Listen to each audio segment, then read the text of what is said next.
Hello everyone, welcome back to the Distributed Generation and Smart Grid lecture series. So in this video we are going to discuss about control of microgrid.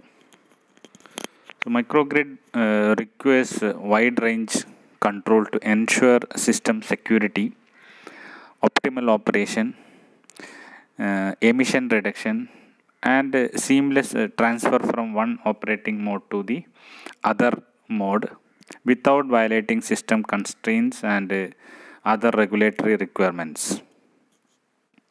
So this control is achieved through a central controller. It is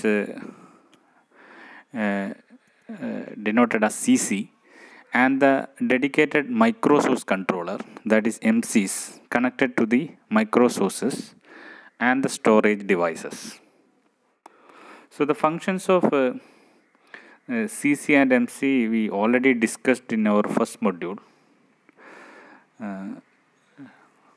As the name indicates, MC or micro source controller take care of the local control functions of the micro sources. The CC or central controller executes the overall control of microgrid operation and protection through the MCs. So its main function is to maintain the power quality and the reliability through power frequency control or PF control and voltage control or QV control and protection coordination. These are the main control of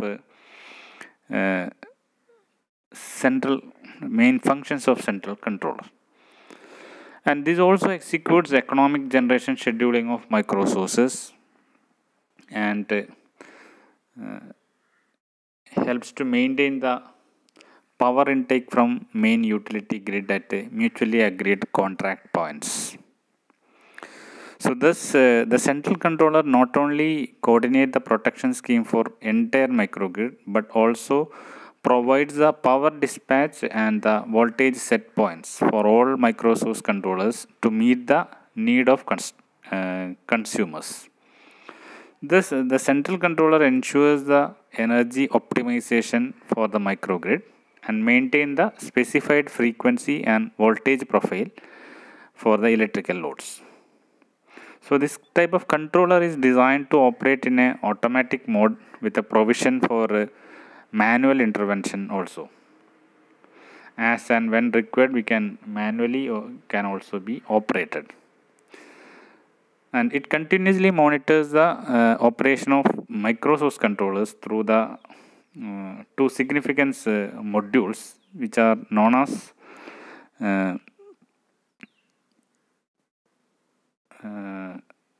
energy management module EMM and the protection coordination module or PCM. So the functions of EMM and PCM we discussed in the earlier video lectures. So let's see what are the functions of micro source controller. Micro source controllers. The micro source controllers or micro sources and storage devices in a microgrid are fitted with the micro source controllers that execute smooth and flexible operation of these devices to meet the customer and utility requirements. So MCs may be operated with or without any intervention of central controller. Micro source controller functioning depends greatly on the power electronic interfaces provided in the micro sources and storage devices. So these micro sources will ensure new micro sources can be added to the system without modification in existing microgrid configuration. Microgrid can connect or disconnect itself to or from the utility in a rapid and seamless fashion. Third one is the active and reactive power can be independently controlled. Voltage sag and system imbalance can be corrected using micro source controller. Then faults can be handled without the loss of stability. Sixth one is microgrid can meet the requirement of load dynamics of power utility. And these are the main functions of a microsource controller. And main key feature of a microsource controller design as are follows.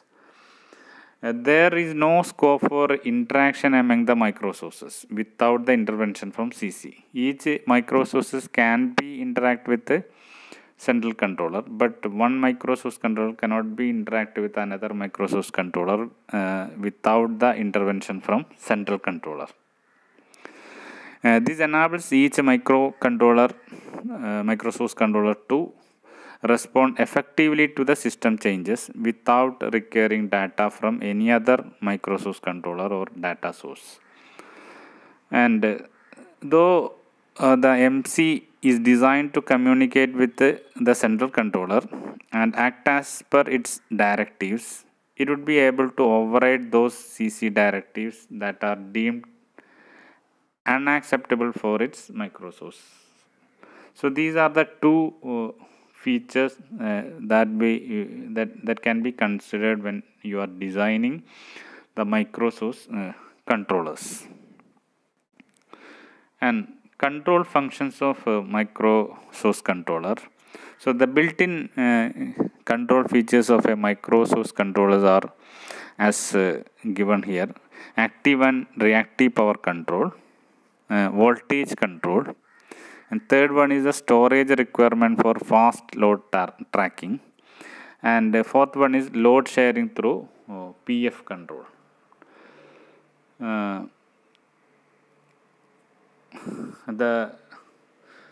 They should ensure that the microsources rapidly pick up their share of load when the microgrid disconnects itself from the utility. So microsource controller or MC should also enable the seamless transition of microgrid from grid connected to standalone mode and vice versa with minimum disturbance to the both systems. And let us see what are the control functions of microsources in detail. First one is the active and reactive power control. You can see that microsources may be a DC sources like a solar PV or a fuel cell or a battery, or it can be either AC sources like micro turbines and wind turbines.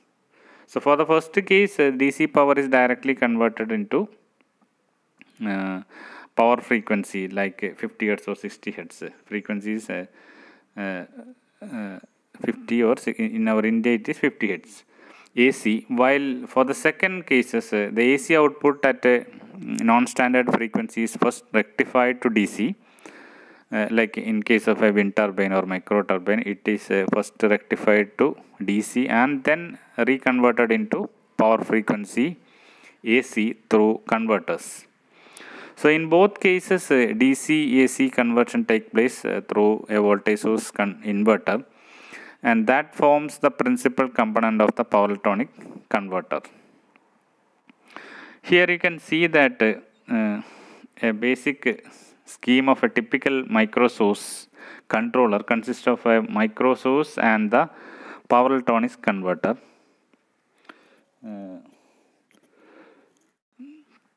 The voltage source inverter in the converter system controls both magnitude and the phase angle.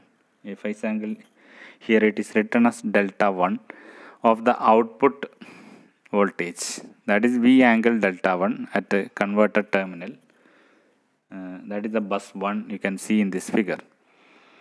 The microsource supplies the controlled power to the microgrid bus, that is the bus 2, at a voltage of E angle delta 2, you can see in this figure, through an inductor of reactance X.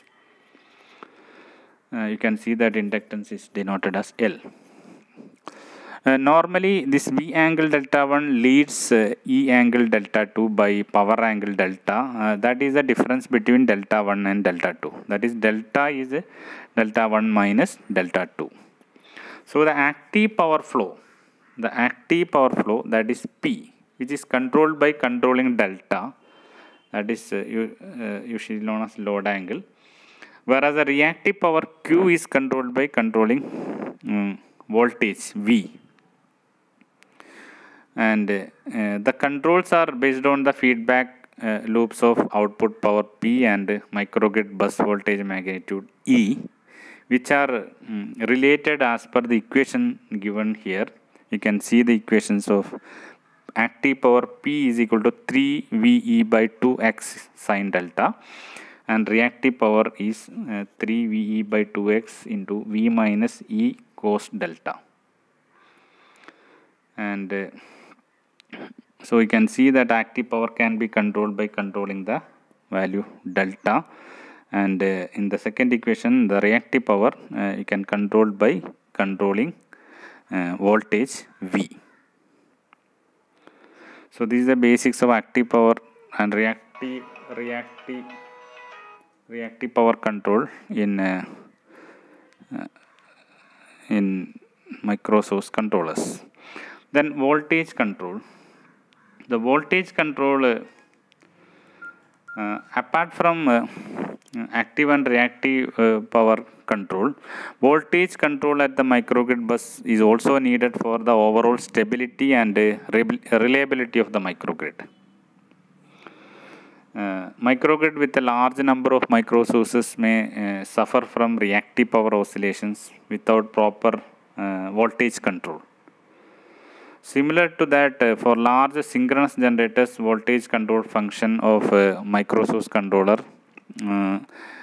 deals with the issue of alleviating the large circulating reactive current among the microsources.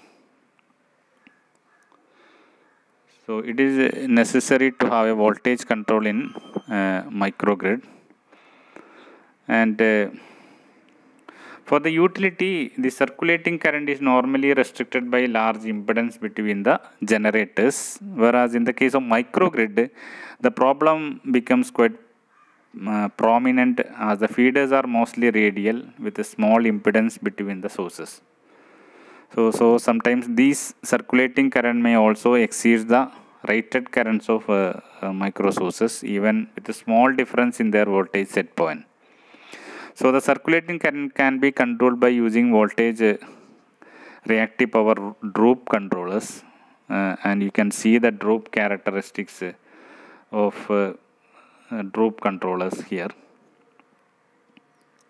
So the function of the controller is to increase the local voltage set point when the micro sources reactive current become predominantly inductive, and to decrease the set point when the current become capacitive. So the reactive power limits is set by a VA rating of the inverter and the active power output of the micro sources. As per the equation given, the Q max is equal to square root of S square minus P square, where S is the reactive voltampere and P is the active power. Then third function is the storage load sharing through PF control. And microgrid controllers ensures smooth and automatic changeover from grid connected mode to the standalone mode and vice versa as per the necessity. So this is almost like operation of an uninterruptible power supply.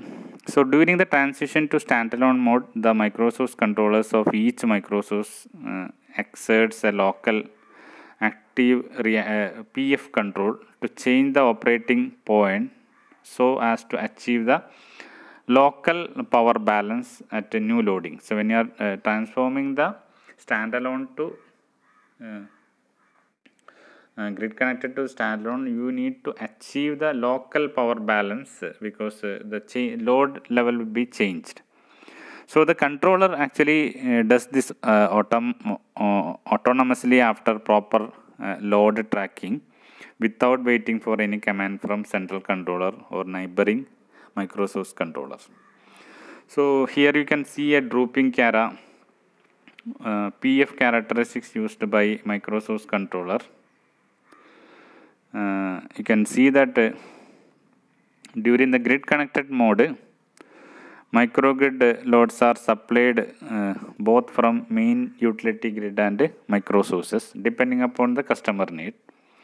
When utility supply is interrupted due to any contingency, the microgrid seamlessly switches over to the standalone mode.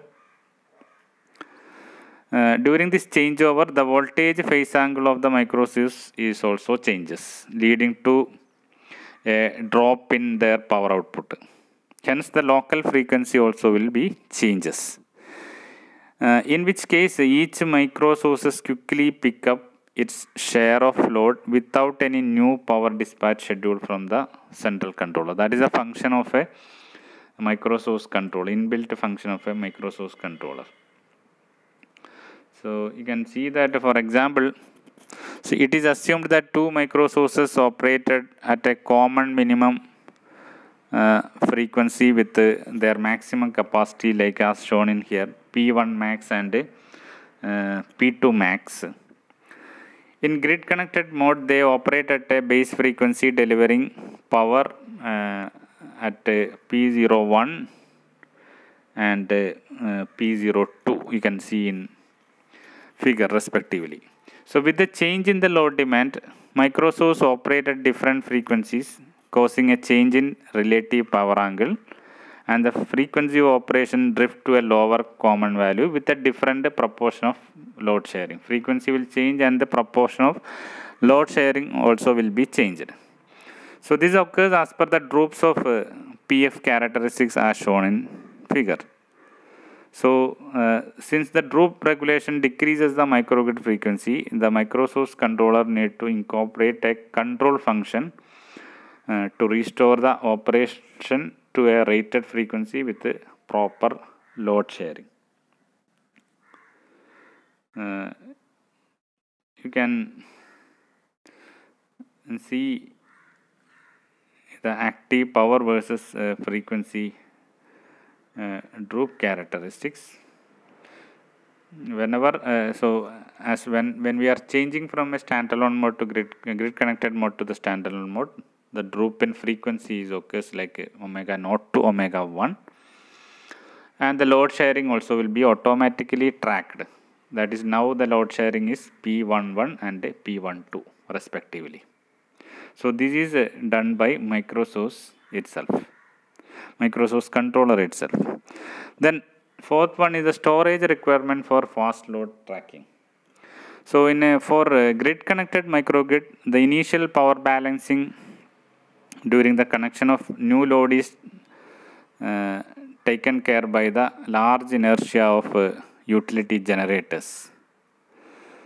However, for a standalone operation, the microgrid needs to ensure the initial power balance through its storage elements like battery, which effectively provide the system inertia for the microgrid. So the DC storage devices are connected to the DC bus of the microsources, and in case of AC storage devices are connected directly to the microgrid bus. So this microsource controller ensures the proper utilization of storage divider devices for fast load tracking when the microgrid is operating in the standalone mode. So standalone mode, whenever a power changes, power demand changes, we don't have any other type of energy from grid in order to meet the power balance. So we should properly manage the storage devices in order to track the changes in the or fast changes in the load. So that is also the function of a microsource controller.